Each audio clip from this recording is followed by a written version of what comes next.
नमस्कार बंधुओं, मंगल भवन चैनल में आप सभी का बहुत बहुत स्वागत। मंगल भवन की ओर से मैं आचार्य रामानंद। माता पिता गुरुजनों को प्रणाम। आप सबको सादर जय सिया राम, जय माता दी। बंधुओं, आज हम चर्चा करेंगे माँ दुर्गा की पूजा की। बंधुओं, दुर्गा पूजा महोत्सव पूरे भारत में बड़ी धूमधाम से मनाया जाता है, लेकिन दुर्गा पूजा एक ऐसा महोत्सव है, नवरात्रि का एक ऐसा पर्व है जो वर्ष में 4 बार आता है। बंधुओं, ऐसा और कोई भी पर्व नहीं है जो वर्ष में 1 से 2 बार भी आता हो, लेकिन नवरात्रि पर्व एक ऐसा पर्व है जो वर्ष में 4 बार आता है। अब 2 नवरात्रि तो सबको पता होते हैं, क्योंकि वो प्रत्यक्ष रूप से पूरी दुनिया में मनाए जाते हैं। अश्विन मास और चैत्र मास में आने वाली नवरात्रि सब जानते हैं, लेकिन आषाढ़ मास और माघ मास, इन 2 माह में भी नवरात्रि 2 बार और आते हैं। लेकिन आषाढ़ मास और माघ मास में होने वाली नवरात्रि को कहते हैं गुप्त नवरात्रे। गुप्त नवरात्रों में क्या है कि मां भगवती के 10 गुप्त रूपों की भी पूजा आराधना होती है, जिनको 10 महाविद्या के नाम से जाना जाता है। लेकिन गुप्त नवरात्रों में तांत्रिक लोग सिद्धि आदि के लिए इन 10 महाविद्याओं की आराधना करते हैं। लेकिन बंधुओं, हम गृहस्थों के लिए तो ये चैत्र नवरात्रि और शारदीय नवरात्रि पूजा के लिए सर्वश्रेष्ठ है। लेकिन चैत्र नवरात्रि और शारदीय नवरात्रि का भी अलग अलग महत्व है, पूजा करने का विधान है। और आज हम यही जानेंगे कि चैत्र नवरात्रि में मां भगवती की पूजा कैसे करें, शारदीय नवरात्रि में पूजा करने का क्या विधान है और दोनों का क्या लाभ है। बंधुओं, शारदीय नवरात्रि एक ऐसी नवरात्रि है, अगर हम अपने घर में पहली बार मां भगवती के 9 दुर्गा व्रत रखते हैं, या मां भगवती की स्थापना पहली बार कर रहे हैं, या कोई भी रेगुलर तरीके से पूजा पाठ का कार्य नवरात्रि का हम आरंभ कर रहे हैं, तो वो शारदीय नवरात्रि से ही होना चाहिए। लेकिन यदि आपको किसी व्रत का, पाठ का, या मां भगवती की किसी भी पूजा पाठ का आपको उद्यापन करना हो, तो उसके लिए चैत्र नवरात्रि सबसे श्रेष्ठ माने जाते हैं। तो शारदीय नवरात्रि में हम किसी भी पूजा का आरंभ करते हैं, और चैत्र नवरात्रि में उद्यापन करने का विधान है। विजय प्राप्ति करनी हो तो वो व्यक्ति 9 दुर्गा का व्रत के साथ मां भगवती के 9 दिन तक 9 रूपों की पूजा आराधना के साथ सप्तशती का पाठ करे, और सप्तशती के पाठ के साथ साथ 10वें दिन अपराजिता देवी का एक अपराजिता स्तोत्र होता है।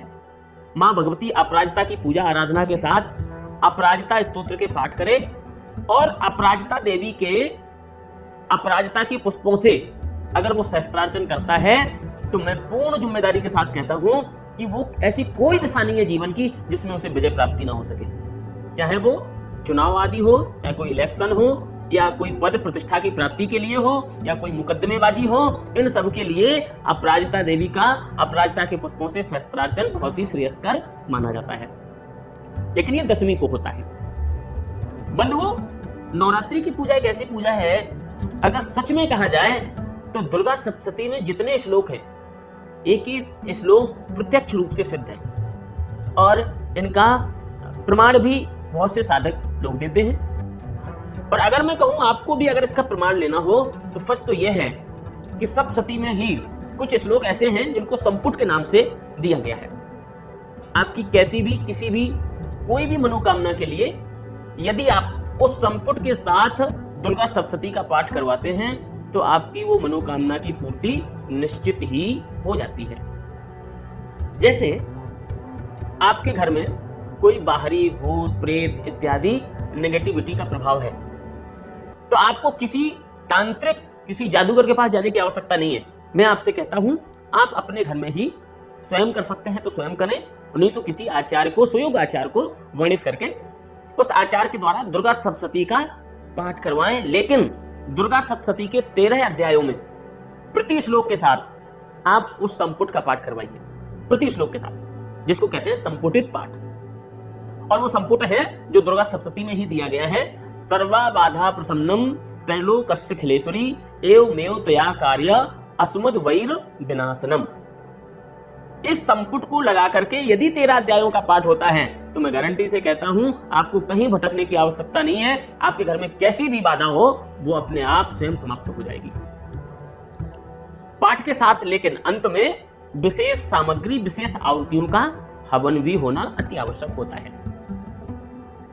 और ये एक बात नहीं है, मैं आपसे यदि कहूं, यदि किसी का विवाह नहीं हो रहा है, बच्चे के विवाह वाले आते हैं और आकर के चले जाते हैं, या कोई ना कोई किसी तरह से टंग लगा देता है तो विवाह नहीं हो पाना, तो जिस बच्चे का विवाह नहीं हो पाना है तो उनके लिए भी दुर्गा सप्तशती में ही एक मंत्र दिया गया है, पत्नीम मनोरमाम देहि मनोवृत्तानुसारिणीम तारिणीम दुर्ग संसार सागरस्य कुलोद्भवाम।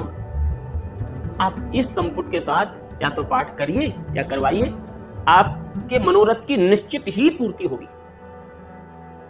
और आपको अगर किसी भी तरह का कोई भी दुख हो, कोई भी समस्या हो, तो आप उस समस्या के लिए एक सबसे बहुत छोटा सा नुस्खा मैं दे रहा हूं। यदि आपको, चलिए हो सकता है पंडित जी नहीं मिल पा रहे हैं या आप किसी तरीके से इतना धन नहीं है, नहीं कर पा रहे, तो आपको एक छोटा सा प्रैक्टिकल मैं दे रहा हूं। आप पूरे 9 दिनों तक माँ भगवती के 9 रूपों की पूजा करिए, आराधना साधना करिए और नित्य एक छोटा सा कार्य करिए। दुर्गा सप्तशती में एक श्लोक दिया गया है, शरणागत दीनार्थ परित्राण परायणे सर्वस्यार्ति हरे देवी नारायणी नमोस्तुते। आप प्रतिदिन इस श्लोक से 108 आहुति का हवन करें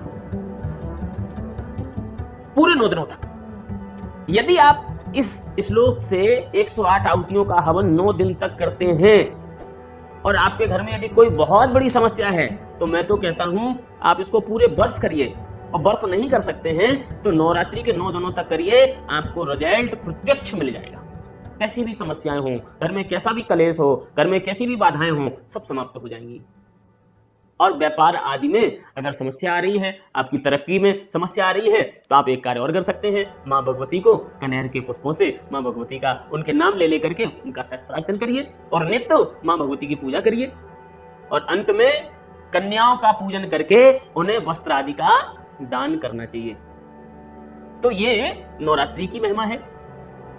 बंधुओं, इतना ही नहीं, नवरात्रि महिमा तो इतनी बड़ी है कि जिससे कोई भी बड़े से बड़ी समस्या, कोई भी बड़े से बड़ा कार्य हो, वो सब माता भगवती की कृपा से संपन्न हो सकता है।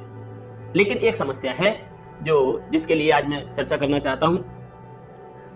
हमारे घरों में बहुत सारे लोग ऐसे हैं जो वार्षिक रूप से पूजा पाठ और नवरात्रि आने पर पंडित जी के द्वारा पाठ करवाते हैं, लेकिन बहुत लोग कंप्लेंट भी ऐसी करते हैं कि आचार्य जी मैं तो जाने कब से पाठ करवा रहा हूं लेकिन मुझे तो कोई लाभ नहीं मिला। उसका एक कारण और है, हमारी श्रद्धा तो भगवान के प्रति या ब्राह्मण के प्रति होनी बहुत आवश्यक है, लेकिन उसके साथ साथ हमें यह भी याद रखना चाहिए, अगर हम 9 दिन तक किसी आचार्य को अपने यहां वर्णित करते हैं, पूजा करवाते हैं, तो आपको क्या लगता है, आज के समय में कोई 500 रुपए से नीचे तो मजदूर भी नहीं मिलता है, लेकिन आपको ये लगता है कि पंडित जी ने 1100 रुपए में 9 दिन तक पाठ कर दिया, लेकिन जो 1100 रुपए में आपके यहाँ 9 दिन पाठ करेगा, क्या वो पाठ पूरा करेगा? क्योंकि वो 1100 रुपए से कई बार 10 जगह पाठ ले लेते हैं और फिर वो 10 में से एक भी जगह कहीं पूरा नहीं होता है। और ये बात उन यजमानों से ही नहीं, उन आचार्यों से भी है कि इसमें न तो आचार्य का भला हो रहा है न यजमान का भला हो रहा है, दोनों को कोई लाभ नहीं बल्कि नुकसान होगा। क्योंकि आचार्य की जिम्मेदारी है विधि करना, विधि करवाना, ये आचार्य की जिम्मेदारी है, और यजमान की जिम्मेदारी है कि उसका पारिश्रमिक उसको पूरा देना, उसको प्रसन्न करना। तो बंधुओं, एक पाठ करने में कम से कम 3 घंटे लग जाता है पूजा करके और पाठ करने में, लेकिन लोग 10 मिनट में पूरा पाठ करके चले जाते हैं। अगर ऐसे पाठ होंगे, ऐसी पूजा होगी, तो इससे कोई लाभ होने वाला नहीं है बल्कि नुकसान होगा। वेदों में कहा गया है जहां विधि का लोप होता है वहां आचार्य यजमान दोनों का ही नुकसान होता है। इसलिए आचार्यों की भी जिम्मेदारी है और हमारी भी ये जिम्मेदारी है कि हम उन आचार्यों से हाथ जोड़ करके निवेदन करके कहें और उनका पूर्ण पारिश्रमिक दें, जिससे कि वो हमारे यहाँ पूर्ण विधि विधान के साथ पूजा करें। बंधुओं, आज के वीडियो में इतनी ही चर्चा है और आगे हम अभी इस पूजा पे बहुत सारी वीडियोज बनाने वाले हैं, बहुत सारी चर्चा करने वाले हैं। इससे पहले मैं अपनी बात विराम करूं तो आप सबसे मेरा एक नम्र निवेदन कि बंधुओं, हमारे द्वारा दी गई जानकारी आपको अच्छी लगे तो आप हमारे चैनल को सब्सक्राइब जरूर करिए और लाइक और कमेंट करके अपनी सलाह साझा करें, जिससे हम आपकी और भी अच्छे से मदद कर सकें। मंगल भवन परिवार आपकी सेवा में निरंतर उपस्थित है। आप हमारी मंगल भवन वेबसाइट के माध्यम से चाहे कोई पूजा पाठ का सामान हो, चाहे कोई गुरुकुली परंपरा के पंडित जी हो, आप श्रेष्ठ सामान और श्रेष्ठ पंडित जी का चुनाव हमारी मंगल भवन वेबसाइट के माध्यम से बुक कर सकते हैं, प्राप्त कर सकते हैं। और ज्योतिषीय परामर्श के लिए आप हमारे साथ मंगल भवन वेबसाइट के माध्यम से सीधा जुड़ सकते हैं और किसी भी समस्या का समाधान ले सकते हैं।